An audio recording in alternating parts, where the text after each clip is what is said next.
The two templates that frame myth and religions from antiquity and spiritual teachings as well.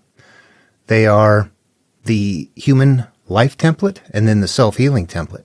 In standard vernacular, people know them as creation and the monomyth, but they're deeper than that. They're based off the human life cycle. The templates are based off the human. They're recognizable. A lot of people see bits and pieces of them and see that there are templates there. My channel is about an analysis of that. I've been working on Genesis, and I've got that dialed in very well to the degree that I'm going to talk in this video about the first two templates that are there, and they are right in just chapters 1 through 9 in Genesis. That's it. Very short section right there. Two templates are going to emerge, and we're going to talk about them because after careful analysis, what emerges is that there are two additional parts in there. You can see that these parts were added in later and don't fit with the flow. However, that they belong there and that they're doing something very specific.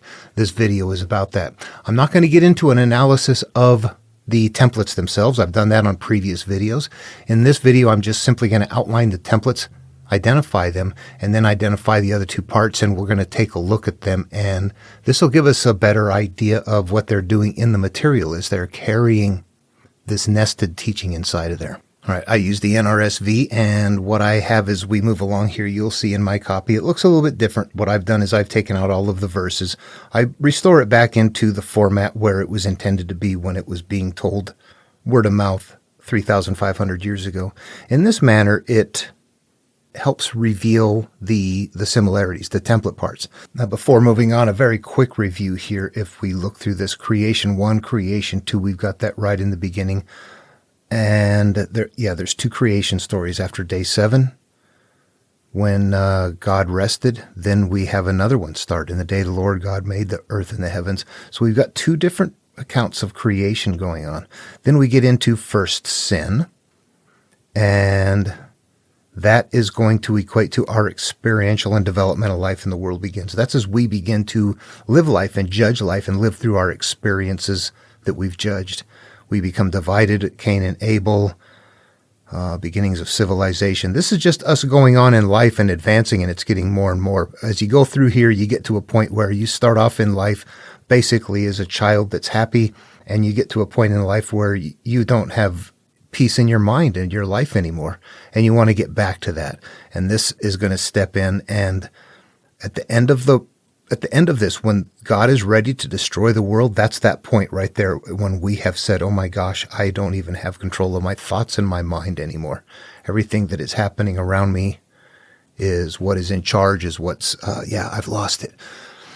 There's a way to get that back, and that is what the monomyth then, which is a self-healing path, actually, once you translate it and put it into the human psyche and understand what those terms are, as far as crossing the threshold and all of that, what we're going to do is understand that, that's the second template. Noah being called here is the first point in Genesis where we transition from the creation myth or the human life myth and start the first monomyth or the first healing myth. We become Noah if we follow it that way. The story plays out within the psyche of the human. We become Noah.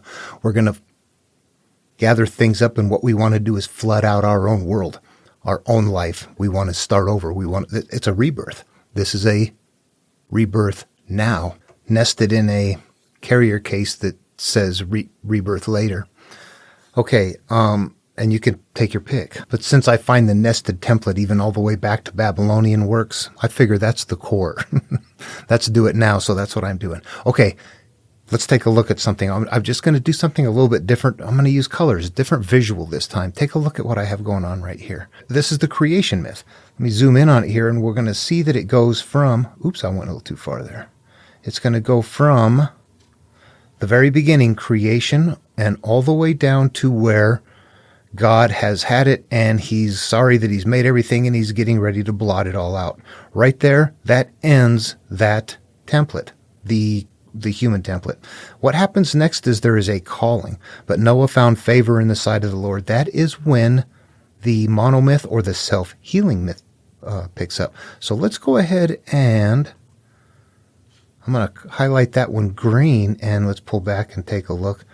There we have it. So we've got the two myths identified right there. The yellow is the creation myth, and the green is the first monomyth, very short version of a monomyth. Or you could more accurately say that the yellow is the human life template, and the green is the human self-healing template.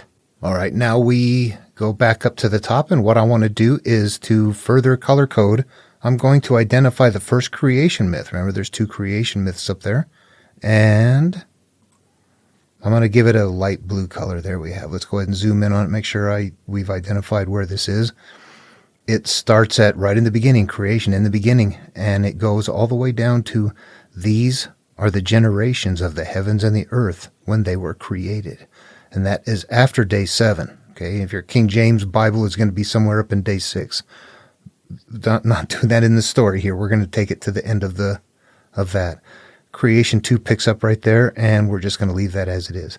Now, what I'm going to suggest is that because of the 7s in here, I'm just going to jump ahead. And on the 7th day, God finished the work that he had done, and he rested on the 7th day from all the work that he had done. So God blessed the 7th day. And I'm going to just mention that for now. And then we're going to move along down to the very first monomyth calling. There we have it. And I say first, I didn't even cover that yet. There are 2 monomyth callings. And that is unusual. People don't usually catch that one.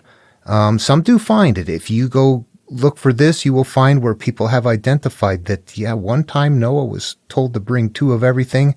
And then on another time, he was told to bring 7 pairs of clean animals.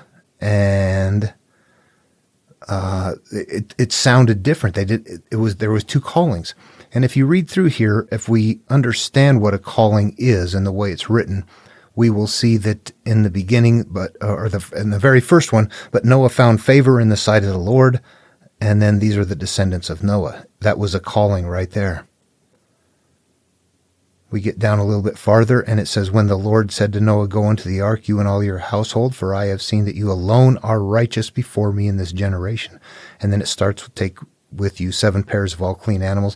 This is where the second monomyth calling comes in.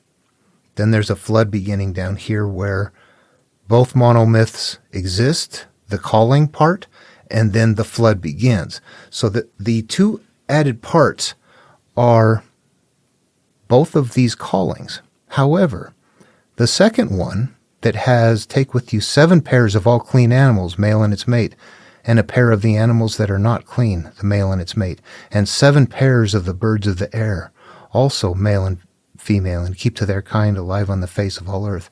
For in 7 days I will send rain on the earth for 40 days and 40 nights. Okay, so we had 7 appear 3 times in the first creation myth, and then it appears 3 times in the second monomyth right here. And what I'm going to do is take this second monomyth and change it to a light blue. And then, okay, let's scan back and look at it. What I'm going to suggest, if we look at this, is that if you took out that light blue section right there, the first creation myth, and if you took out the second calling and just left the green part in there, you would have a completely cohesive story. Those parts don't need to be there. These bring additional number components with them. If you were to put them side by side, you would see different things going on that are magical things happening. Let me get that turned off right there. Okay, so that's it. Those 2 myths start right off the bat, but there was something added to them, which means at one point in time, that was a standalone story. And I can see that as something like the Enuma Elish, a variant of the Babylonian creation myth, where things fall apart, there's a destruction that needs to happen one time, there's a creation of a new life and a new world, and that's the end of it. And I see something similar happening here. However, the Jewish material went on to continue creating story after story and event after event. It didn't stay right there. So what I see is these being added in with 7s, 40s, other things that are setting up analogous verbiage that is going to be used later on in other material that are going to refer secretly back to certain times in life. 7 is a certain time in the human life. 7s are going along on this trip, and 7s are going to be something that are going to be always a part of purging, cleaning, somehow getting rid of 7 this, 7 that, 7 something, 7 circle, 7 is a purging number. That's being brought along, but that is being brought along as part of an instructional set for the story builders. It doesn't do anything to add to the story. You could have left those out and it wouldn't have made any difference in the religion. It makes a difference in the template. It makes a difference in the teaching. All right, how fun was this? Put your ideas down below if you have any, if you're interested in that. I always do stuff like that and it doesn't happen anyway. All right, well, hope it was fun. I'll see you in the next video.